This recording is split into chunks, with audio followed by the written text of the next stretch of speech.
The morning sun rose over Solus Prime like a benediction, its first pale rays, filtering through the crystalline canopies of the Valyrian forest, turning dew-laden leaves into jewels of iridescent green. Below, the cobalt seas glimmered, restless, as ocean currents whispered secrets to distant shores. Birds with opalescent plumage lifted into the golden sky, their cries a chorus that welcomed a new day. On a high plateau overlooking all of this splendor stood the spire of Concord, gleaming white against the awakening world. Within its marble halls, the Council of 12 gathered in solemn assembly. Each member represented one of humanity's great branches: science, art, philosophy, engineering, bioethics, and more, chosen by universal vote for their wisdom and steadiness. The vaulted chamber's walls were etched with frescoes chronicling Earth's triumphs: the moon landings of 1969, the Great Fusion of 2147, the Eden terraforming of 2254. But today, the frescoes felt like epitaphs for a civilization on the cusp of ruin. At the dais, Counselor Everin Morgenstern rose, his silver hair reflecting the sunlight. His voice, usually calm and reassuring, trembled just slightly. "Esteemed colleagues," he began, "the anomaly at Sol's periphery has accelerated. Earlier predictions, once measured in centuries, now unfold within weeks." Murmurs rippled through the chamber. Holo projections of a dark, pulsing rift rotated above the central table, its edges crackling with errant energy. Scientists in white coats had been poring over the data for months, hoping to stanch the distortion of spacetime, but no solution had emerged. Every model pointed to one harsh truth: the rift would expand, warping reality until Solus Prime itself was torn apart. Counselor Jaya Chen, whose domain was temporal physics, tapped a slender finger on the projection. "We've exhausted every avenue. The chronodampener rays cannot be scaled to planetary dimensions in time. Even if we could, the energy requirements exceed our entire solar output." Her voice was edged with despair. In the gallery above, citizens, artists, farmers, educators, children watched through reinforced glass as their protectors debated fate. Below them, the counselors, robed in ceremonial garb of pure white and gold, seemed distant, aloof. Yet their decision would determine who lived and who died. Counselor Darian Huxley, representative of the Martian colonies, slammed his fist on the table. "Then we must evacuate.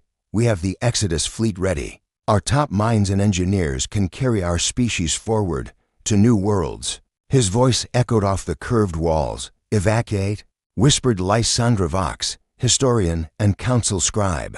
Her voice tinged with horror. "You would abandon the billions who cannot fit on our ships."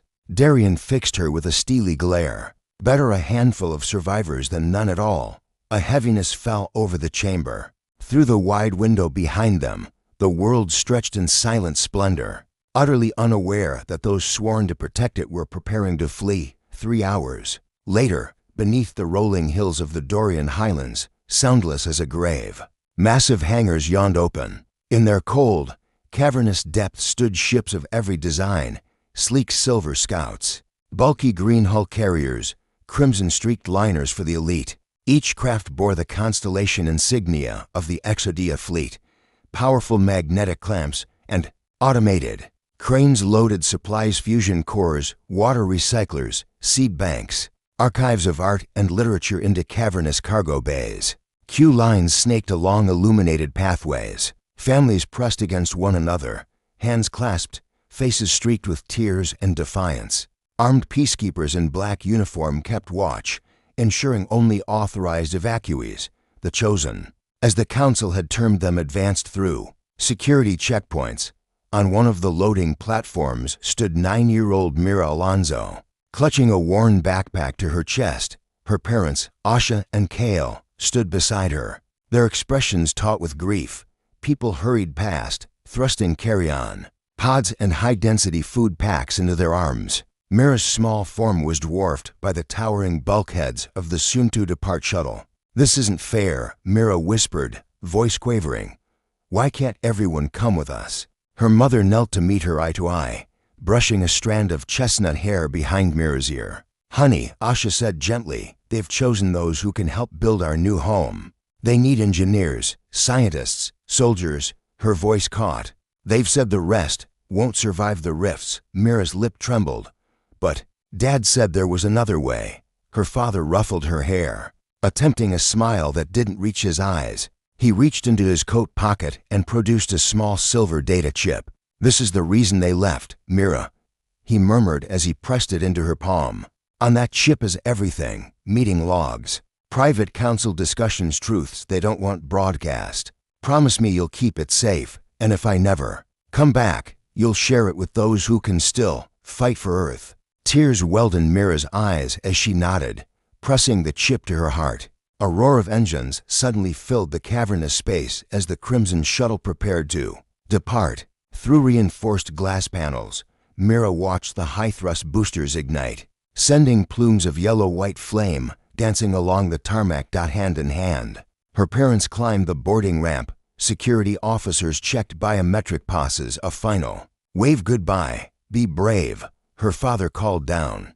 Her mother's cry was muffled by the shuttle's bulkhead as the ramp retracted. Then the shuttle's gravity anchors released with a hiss, and it lifted, like a scarlet bird, into the sky. Mira stood frozen, heart pounding. When the last glow of the engines faded into the dawn sky, she dropped to her knees on the polished floor, clutching empty air where her parents had been. Round her, the platform emptied. Evacuees, now only a memory. The giant bulkhead doors closed with a resonant slam, sealing her inside the hangar. Behind the scenes, beyond security checkpoints and loading bays, the council members watched from control rooms bathed in artificial light. Portraits of past benevolent rulers lined the walls, their painted eyes seeming to judge each present-day member's actions.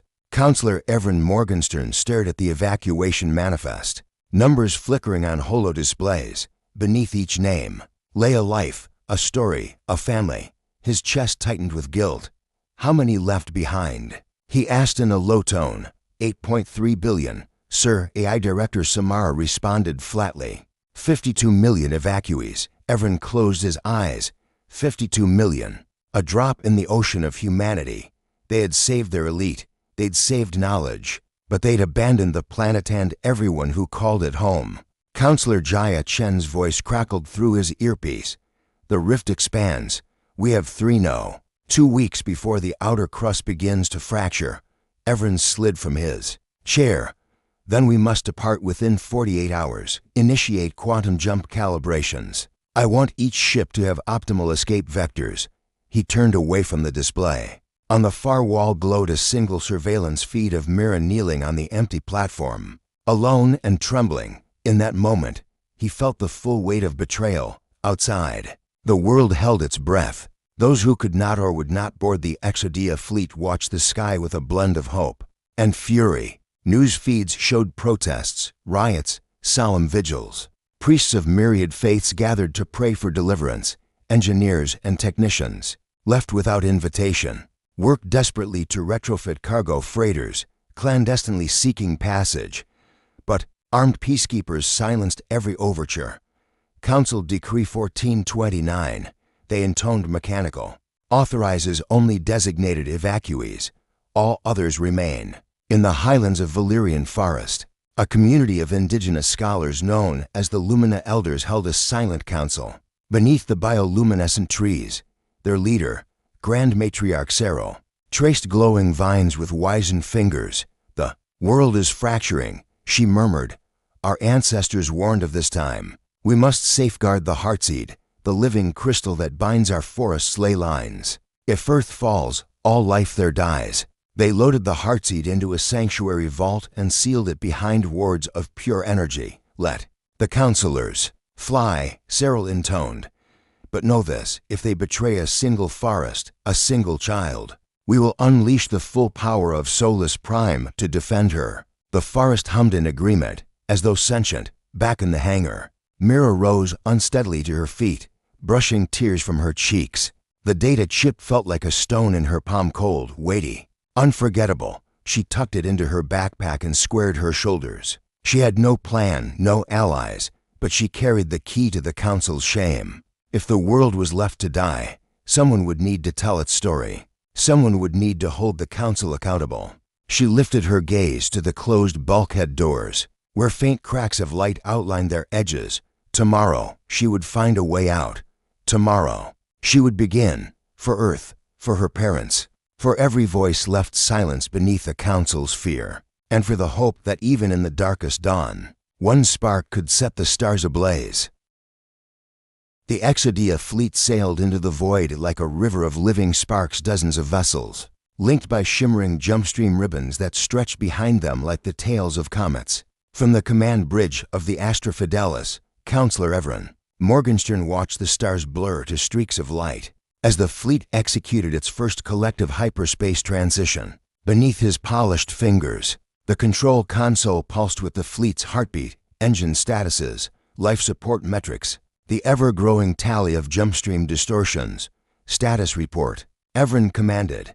Jump successful, all vessels. Intact, replied Lieutenant Riaz, her voice tense. No anomalies detected. Yet, Everin exhaled.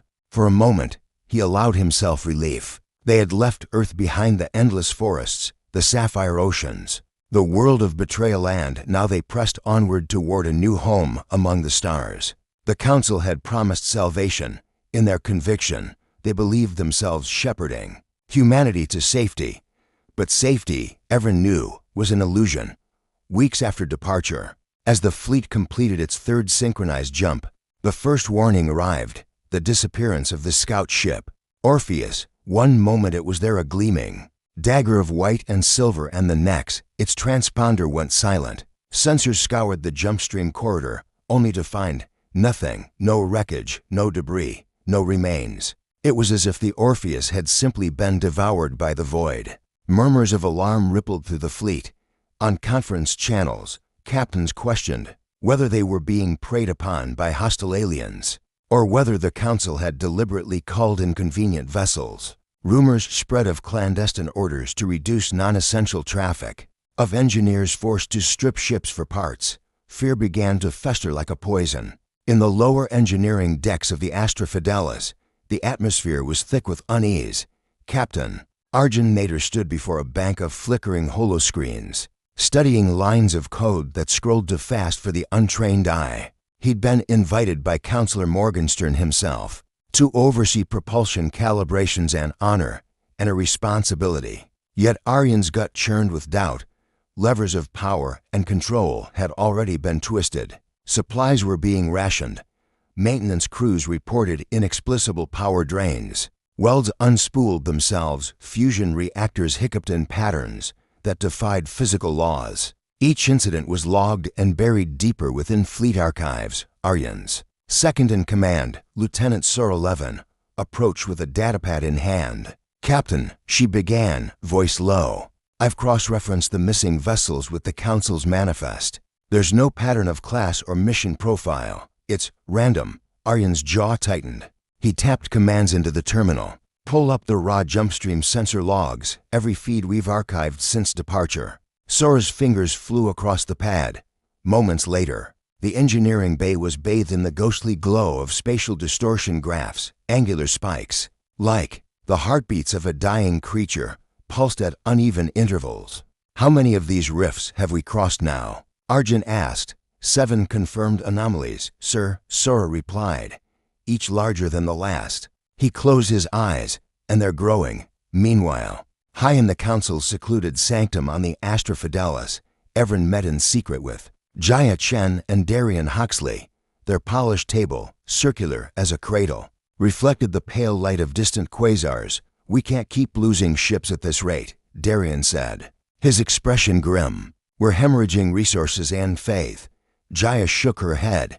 We don't have the time to adapt. Each rift is a symptom of Project Kronos' failure. We hoped to harness the temporal distortion to decelerate the anomaly's expansion, but instead, we accelerated it. Everin's voice was barely a whisper. We should have warned them. Darian's eyes hardened. Warned them that billions would be left behind? That we were conducting a do-or-die experiment on their world? No, we had to secure the future. But what of the present? Jaya pressed. We're sacrificing this fleet now. If the rifts consume the jump streams, all of us die too. Everin looked out through the viewport at the swirling expanse. Then we take that risk. We press on.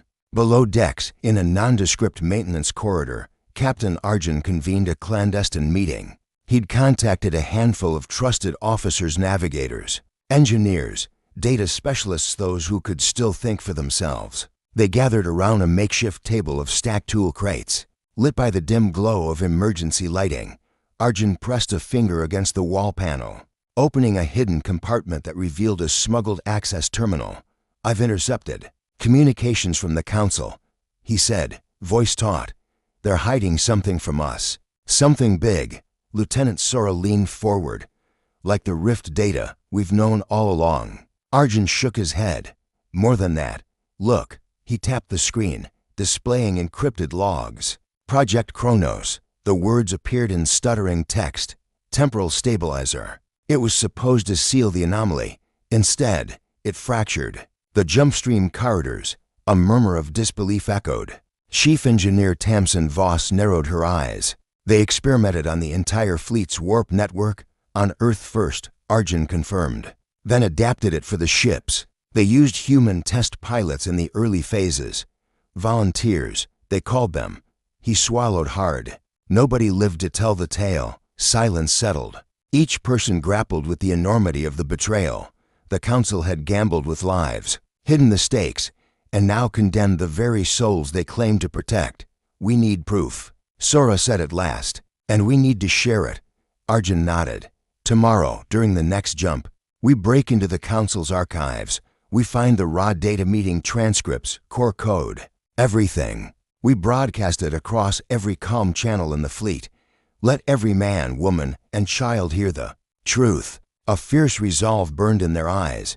Mutiny, once unthinkable, now felt righteous. The endless night had corroded the chains of obedience. In its place, their duty to humanity took root.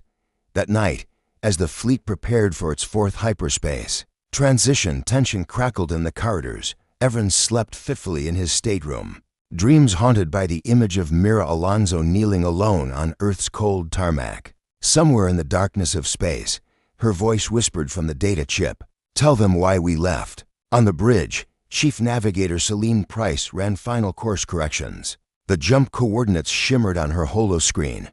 "Ready when you are, Counselor." Evans' hand hovered over the activation lever. Behind him, through reinforced glass, the rest of the fleet glowed like a field of fireflies. He hesitated, feared he might be dooming them all. Below decks, Arjun's faction held their breath. Corporal Muir, manning the auxiliary comm relay, prepared his hacking sequence. At the precise microsecond the jump began, he would send a cascade of code to override archive partitions. "Let's end this," Arjun whispered. With deliberate calm, Evren engaged the drive. Light collapsed. The stars stretched into long ribbons of brilliance, then snapped away. In the fleeting threshold between space and hyperspace, to fates intertwined, the Council's secret and the mutineers' rebellion. A single misstep or a spark of courage would determine the destiny of every soul aboard the Exodia fleet. And as reality folded around them, the endless night claimed their passage, uncertain whether it would swallow them whole or set them free. The Odysseys' embrace drifted into the black like a wounded leviathan, its once sleek hull dulled by endless jumps through fractured spacetime. Inside, the corridors pulsed erratically. With failing power, emergency lights flickered, casting long shadows of drifting tool carts and empty cryo berths. Captain Arjun Nader stood at the head of a data-laden conference table, flanked by Commander Sora Levin and Chief Engineer Tamsin Voss. Between them hovered a holographic projection of their next destination, the expanse of mirrors, a region where jumpstream logs had recorded the highest concentration of temporal distortions. "Sensor readings are spiking," Tamsin said, voice tight with anticipation. She tapped a console and the hologram shifted, revealing a dense field of prismatic ripples like the fractured surface of a broken mirror. Each distortion point resonates at a frequency matching the failed stabilizer cores recovered from Project Kronos. "If this is where the master core lies dormant, we'll find it here." Arjun traced one of the ripples with his finger. "Locate the core's energy signature. It should stand out against the background noise." Sora's eyes darted across her. "Displays." Here embedded at the heart of the largest distortion, it's offline, but intact. A tense murmur spread through the assembled officers. This was the prize they'd risked mutiny for, the key to sealing the rifts and rescuing the fleet, and maybe, in some impossible hope, restoring Solus Prime.1 into the labyrinth at night. Under artificial starlight, the Odysseys' embrace slipped into the expanse's threshold. The jumpstream corridor buckled and roared, and the ship shuddered as if caught in 1,000 mini-explosions. Passages warped around them, bulkhead walls convulsed, ceiling panels trembled, and crewmen staggered as gravity fluctuated. Mira Alonso, serving aboard as a xenohistorian turned temporal systems apprentice, watched the chaos from the observation deck. She clutched her father's data chip, now integrated into the ship's secure archive, and felt its encoded secrets pulse in her pocket. Each step she took toward the core carried the weight of her parents' sacrifice and the hope of billions left behind. Down in main engineering, Tamsin Voss wrestled with the ship's failing sublight thrusters. Powers bleeding off into the distortions, she reported over the comms. If we don't reinforce the trans-vector conduits, we'll be stranded in this bubble forever. Aryan's voice crackled back. Do it. I'll have the security. Teams escort the research drones to the core chamber. Mira volunteered without hesitation.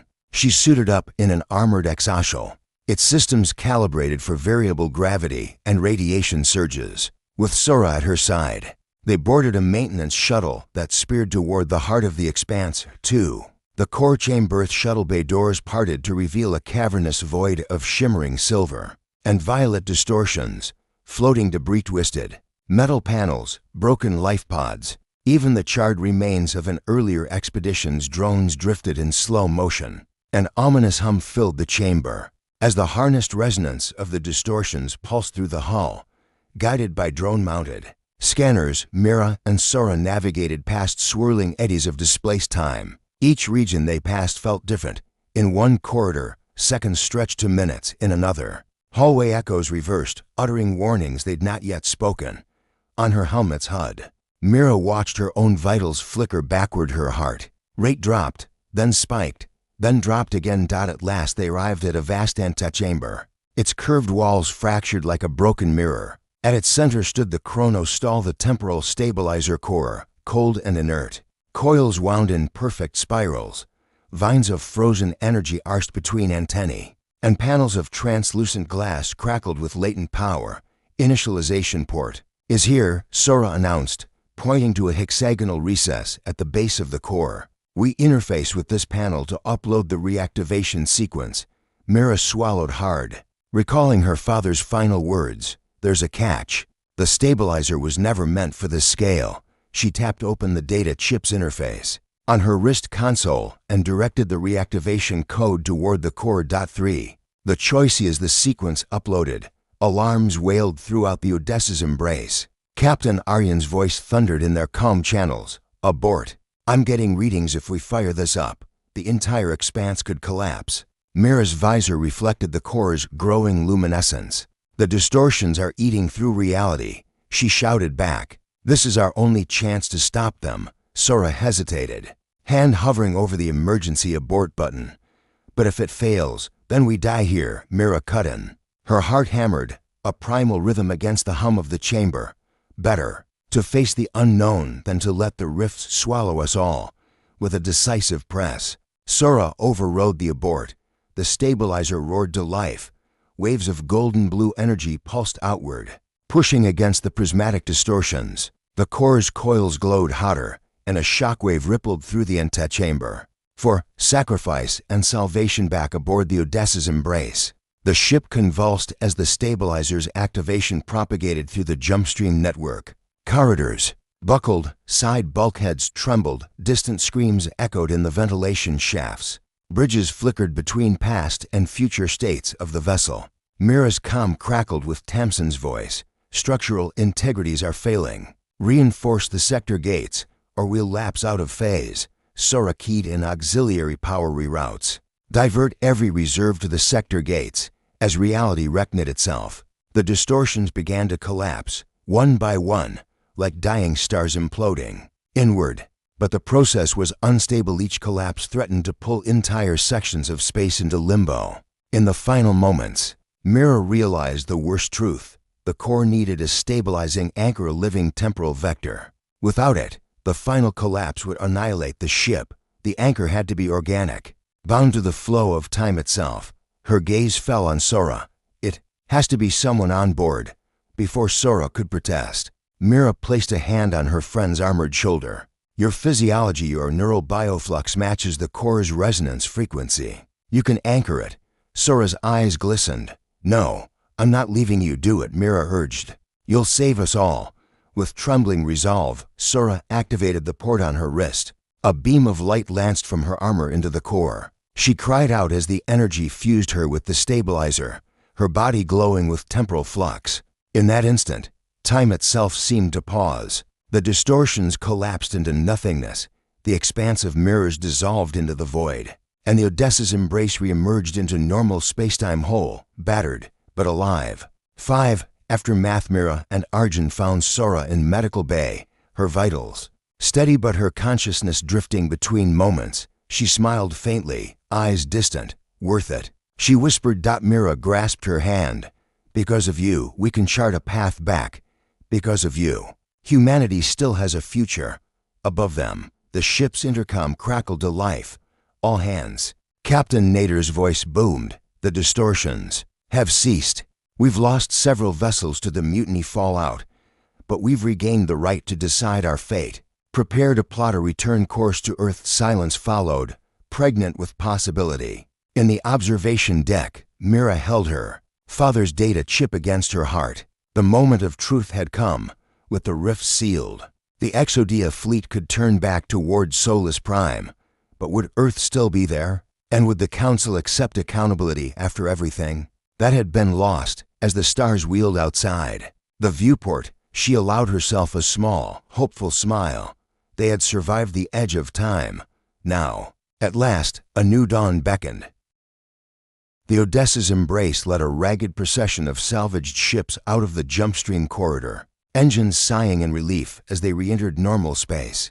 Captain Arjun Nader stood on the bridge of the flagship Astra Fidelis, staring at the holo-projection of Solus Prime. It floated before them, a pale blue orb ringed with drifting clouds of spindrift detritus, shards of the chronodampener rays, remnants of orbital stations, fragments of terraforming satellites. Status? Arjun asked, voice hollow. Scanners show no life signs, replied Chief Navigator Celine Price. No artificial transmissions, no power signatures beyond residual decay. Silence settled like a shroud. The fleet's intercom, the first in months to broadcast, the counselor's voice crackled with static. Everin Morgenstern stepped forward, robes now simple and unadorned. His shoulders slumped beneath the weight of what they'd done. We gave up everything to return, he said softly. But it seems we returned to a ghost. 1. The returnth. Re-entry began in the upper exosphere, where hulls glowed against the cold vacuum. Each vessel executed its deorbit burn in careful sequence, forming a ring of phosphorescent trails around the planet. Below, city lights once flared in a glittering web. New Alexandria, Emerald Zenith, the glass spires of Meridian. Now they lay dark, their great boulevards empty, their neon advertisements frozen in mid-flicker.